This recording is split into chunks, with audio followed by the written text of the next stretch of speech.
सभेत होते, त्या बाजूला जाऊ जा ना.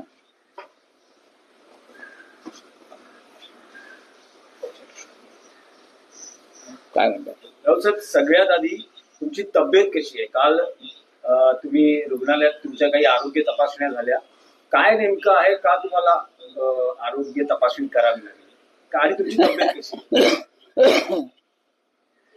तब्येत चांगली आहे. आता शरीर आहे, लहान सहान शरीरामध्ये बदल होत असतात, पण आम्ही काम करत असतो.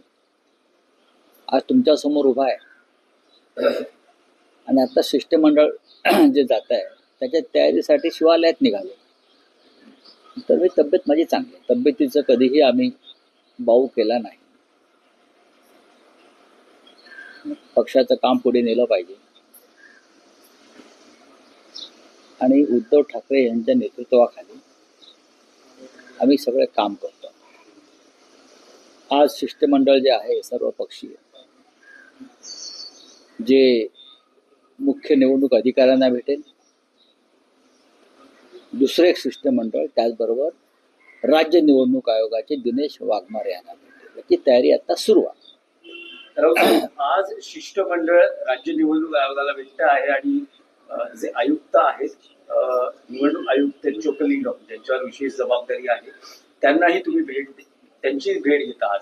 या शिष्टमंडळात उद्धव ठाकरे, शरद पवार, काँग्रेसचे हर्षवर्धन सपकाळ, बाळासाहेब थोरात वगैरे वगैरे आणि राज ठाकरे आहेत. तुमच्या त्या वाक्यानुसार आणि राज ठाकरे आहेत. तर नेमकं तुमचं म्हणणं काय आहे? आज निवडणूक आयोगाला तुम्ही तुमचं काय म्हणणं मांडणार? या देशातल्या निवडणुका सध्या गेल्या 10 वर्षापासून या देशातल्या निवडणुका आणि निवडणूक यंत्रणा म्हणजे फ्रॉड झालेला आहे, फसवणूक झालेली आहे. महाराष्ट्रामध्ये आम्ही हा अनुभव घेतला, हरियाणामध्ये काँग्रेसनं अनुभव घेतला आणि लोकसभा निवडणुकीमध्ये किमान 40 ते 45 जागा चोरण्यात आला. नाहीतर भारतीय जनता पक्षाचं सरकार या देशात आलंच नसतं. लोकसभा आणि विधानसभा निवडणुकीच्या दरम्यान किमान 45 लाख मतं जी वाढली त्याचा हिशोब आयोग द्यायला तयार नाही. 2 दिवसापूर्वी नाशिकमध्ये सर्व पक्षीय मोर्चा निघाला. शिवसेना त्यात आघाडीवर होती. मुद्दा काय होता की नाशिकमध्ये 3.5 लाख मतं ही डुप्लिकेट आहेत. ती शोधून काढली आमच्या लोकांनी, शिवसेनेच्या.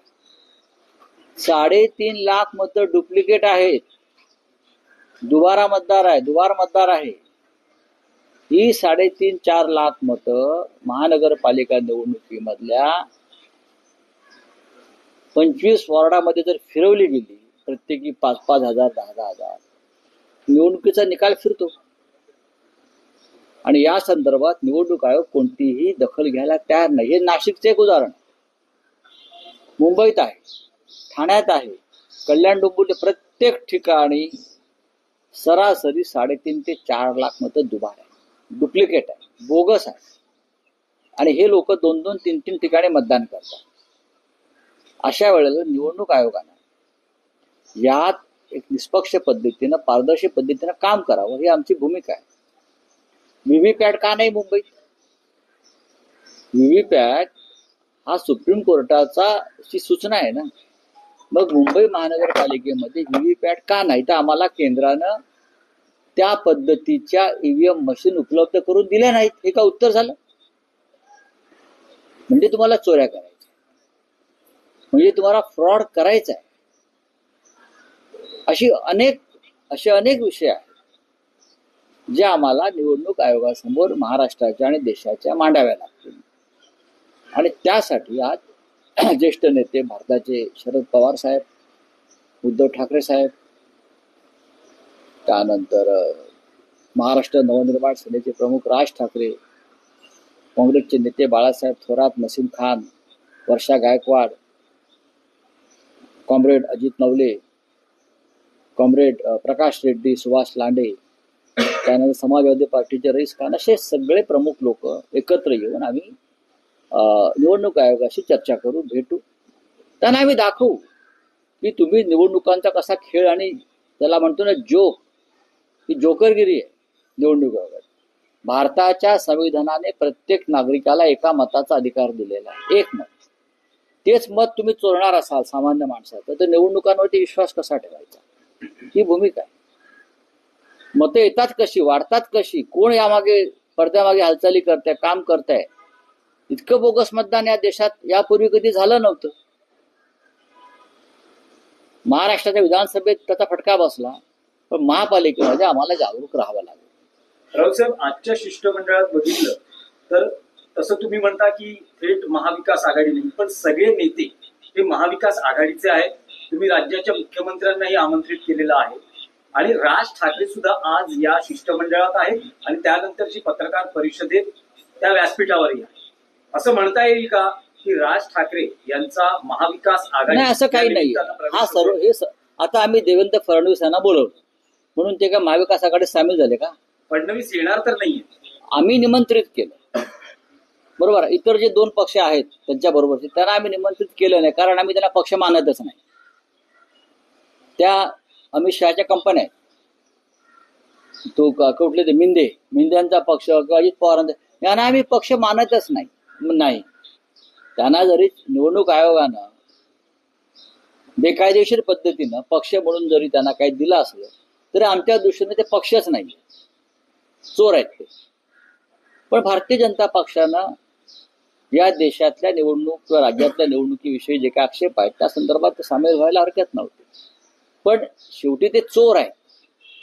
चोरांची चोरी जर पकडली जाणार असेल तर चोर येतील कसे? त्याच्यामुळे बहुतेक ते यायला तयार नाही. त्यांच्या पक्षात त्याच्यावर चर्चाही झाली. मी जे पत्र पाठवलं त्याच्यावर त्यांच्या पक्षात चर्चा झाली, हे मी तुम्हाला सांगतो. पण ती येणार नाही, कारण त्यांना चोरीचा दरवाजा उघडाच ठेवायचा आहे. आम्हाला वाटतं हा चोरीचा दरवाजा नव्हे तर फट सुद्धा बंद केले पाहिजे आणि पूर्ण पारदर्शक पद्धतीनं निवडणुकांची, महानगरपालिका निवडणुकांची आम्ही तयारी केली पाहिजे. राऊत साहेब, तोच प्रश्न पुन्हा एकदा, की हे निमित्त आहे का की राज ठाकरे महाविकास आघाडी देऊ शकतात? तुम्ही राज ठाकरेंना हा प्रश्न विचारू शकता ना. आमचा संबंध शिष्टमंडळ नेण्यापुरता आहे आणि ते सगळ्यांसाठी खुलं आहे शिष्टमंडळ, कारण हा देशाच्या लोकशाहीचा संदर्भातला महत्वाचा विषय आहे.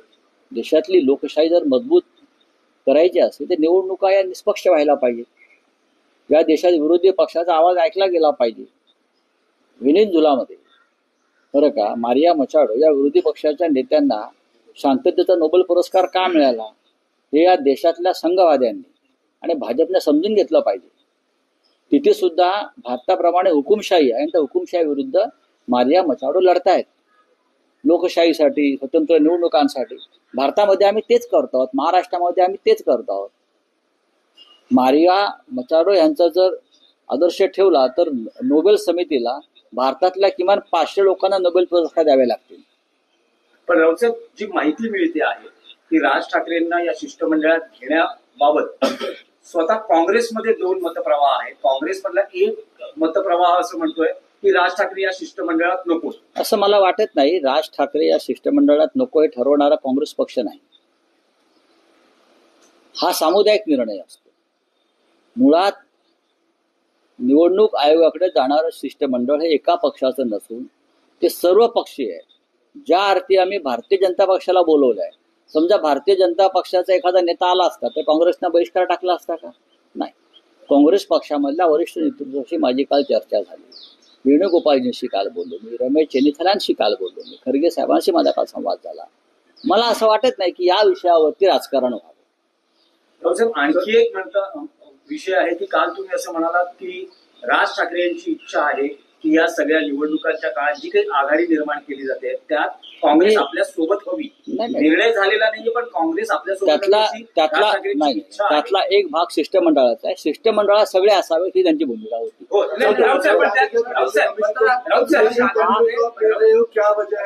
क्या इलेक्शन कमीशन को आप मिल रहे हो, क्या वजह है? आज इलेक्शन कमीशन जो है राज्य का और केंद्र का भी यहाँ एक प्रतिनिधि बैठते हैं, मुख्य निवडणूक अधिकारी, चीफ इलेक्शन ऑफिसर और राज्य का निवडणूक आयोग, दोनों को ऑल पार्टी डेलीगेशन मिल रहा है. जिसमें शरद पवार साहब है, उद्धव ठाकरे साहब है, राज ठाकरे जी है, कांग्रेस के नेता बाला साहेब थोराट जी है, हाँ, कम्युनिस्ट पार्टी के नेतागण है, समाजवादी पार्टी है, सभी लोग हैं। जिस तरह से इलेक्शन कमीशन महाराष्ट्र के विधानसभा में भी काम किया है, 40 लाख वोट बढ़ गया अचानक, 40-45 लाख अचानक, किसी को आता पता नहीं और कोई रिकॉर्ड देने को तैयार नहीं। अब लोकल बॉडीज के चुनाव में यही होने जा रहा है। तो हमारे पास जो आंकड़े एविडेंस है उस बारे में हम उनसे बातचीत करेंगे। वीवीपैट क्यों नहीं है?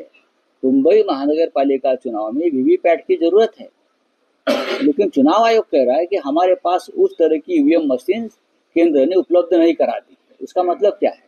अब वापस चोरी और डकैती करेंगे यहाँ वोटों की?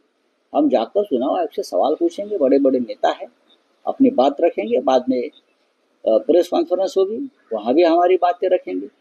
तो जो मुद्दा पूरे देश में है, जो मुद्दा बिहार में है, जो मुद्दा हरियाणा में हुआ चुनाव आयोग का और वोटर लिस्ट का गड़बड़ी का, वही मुद्दा महाराष्ट्र में। तो कांग्रेस पर राज ठाकरे को लेकर मंच को लेकर कहीं ना कहीं अनबन दिखी। मुझे नहीं लगता है कि सर कल भी का मोर्चा था, उसमें कांग्रेस नहीं बैठी हुई थी। इस बारे में क्या देखिए, बात ऐसी कि शिवसेना और मनसे तो एक साथ आए हैं, शिवसेना और मनसे एक साथ आए हैं बहुत से मुद्दे पर। जिसको हमारे साथ आना है उनका स्वागत है, नहीं आता है तो ठीक है, चलो थँक्यू। मतदार याद्यांमध्ये आज घोळ पाहायला मिळाला आहे। इतर भाषांमध्ये मतदार याद्यांमध्ये नाव आहेत जी मराठीमध्ये नाहीत किंवा हिंदीमध्ये नाहीत, बंगाली भाषेत याद्या आलेल्या आहेत। त्यामुळे मनसेने सकाळपासून आवाज उचललेला आहे। हे सत्य आहे की हा मूळ मुद्दा तोच आहे, निवडणूक याद्यांतला घोटाळा आणि भ्रष्टाचार। मी जे आपल्याला सांगतोय की काल नाशिकमध्ये एक मोर्चा निघाला, निवेदन दिलं जिल्हाधिकारी आणि विभागीय आयुक्तांना। 3.5 ते 4 लाख मतं दुबार किंवा डुप्लिकेट आहे, त्यांचा काय पत्ताच नाही। आणि हे लोक मतदान करणार महानगरपालिकेत आणि निवडणुकीचे निकाल बदलणार।